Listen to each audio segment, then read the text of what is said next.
एक छोटे से गांव में रीना नाम की 16 वर्षीय लड़की रहती थी। वो पढ़ाई में होशियार थी और सपना देखती थी कि एक दिन वो शिक्षिका बनेगी। उसके घर में सुविधाएं बहुत कम थी। पिता किसान थे और भाई शहर में मजदूरी करते थे। घर वाले सोचते थे कि खेत में जाना तो सदियों से चली आ रही परंपरा है, लैट्रिन बनवाने में पैसे क्यों बर्बाद करे। रीना अक्सर अपनी माँ से कहती, माँ घर में शौचालय बनवा दो ना, शाम को अकेले खेत जाना मुझे अच्छा नहीं लगता, डर लगता है। माँ चुप रह जाती और पिता जवाब देते, अरे बेटी गांव में सब यही करते हैं, कुछ नहीं होता, हम गरीब लोग हैं, ऐसी सुविधाओं की क्या जरूरत। हर सुबह और शाम रीना को खेत की ओर जाना पड़ता। गांव के स्कूल में उसका एक सहपाठी था, राहुल। राहुल अच्छे स्वभाव का लड़का था। वो रीना की मदद करता, किताबें शेयर करता और कभी कभी मुस्कुराते हुए कहता, रीना तुम्हारी मुस्कान देखकर दिन अच्छा हो जाता है।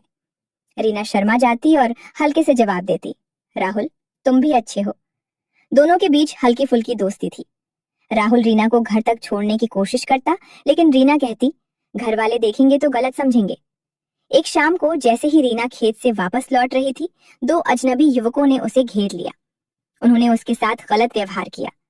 रीना जोर जोर से चीखी, लेकिन गांव काफी दूर था। वो डरी हुई और रोती हुई घर पहुंची। उसके कपड़े अस्त व्यस्त थे और चेहरा पीला पड़ गया था। घर पहुंचते ही रीना फूट फूट कर रोने लगी। माँ ने जब सारी बात सुनी तो पहले तो सदमे में आ गई, फिर रोने लगी। पिता ने सिर पकड़ लिया और बोला, ये सब हमारी लापरवाही की वजह से हुआ। हमने लैट्रिन नहीं बनवाया, इसलिए बेटी को अकेले खेत भेजना पड़ा। हमने उसकी सुरक्षा की ओर बिल्कुल ध्यान नहीं दिया, अब पछतावा हो रहा है। अगले दिन गांव के मुखिया को खबर लगी। पुलिस आई और दोनों आरोपियों को गिरफ्तार कर लिया गया। लेकिन रीना का जीवन पूरी तरह बदल गया। वो स्कूल जाना बंद कर बैठी, पढ़ाई छूट गई, सपने टूट गए। वो दिन भर कमरे में बैठी रहती और कभी कभी राहुल का नाम लेकर रोती। राहुल को जब पता चला तो वो बहुत दुखी हुआ।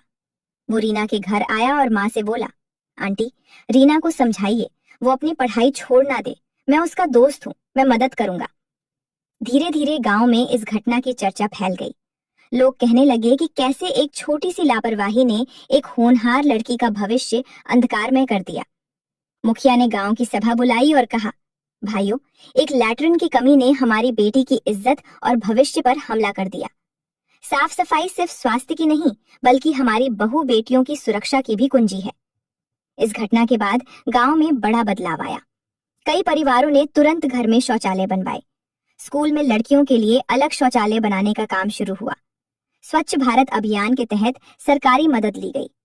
महिलाओं ने भी अपनी जिम्मेदारी समझी।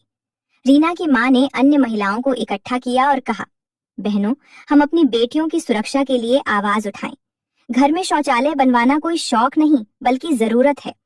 हमें अपनी लापरवाही से सबक लेना चाहिए। अगर हम समय रहते सतर्क नहीं हुए तो ऐसी घटनाएं बार बार होंगी। धीरे धीरे रीना भी बाहर आने लगी। राहुल रोज उसके घर आता, उसे पढ़ाता और हौसला देता। एक दिन राहुल ने शर्माते हुए कहा, रीना तुम बहुत बहादुर हो, तुम्हारी हिम्मत देखकर मुझे तुमसे और भी प्यार हो गया है। मैं हमेशा तुम्हारे साथ हूँ। रीना ने मुस्कुराते हुए जवाब दिया, राहुल तुम्हारी दोस्ती मुझे नई जिंदगी दे रही है। दोनों के बीच हल्का फुल्का रोमांस खिलने लगा, जो सम्मान और समर्थन पर आधारित था। रीना फिर स्कूल जाने लगी। उसने फैसला किया कि वो खुद शिक्षिका बनकर गांव की लड़कियों को जागरूक करेगी। वो कहती, मेरी गलती नहीं थी, लेकिन मेरे घर वालों की लापरवाही थी। अब मैं नहीं चाहती कि कोई और लड़की मेरी तरह पीड़ित हो।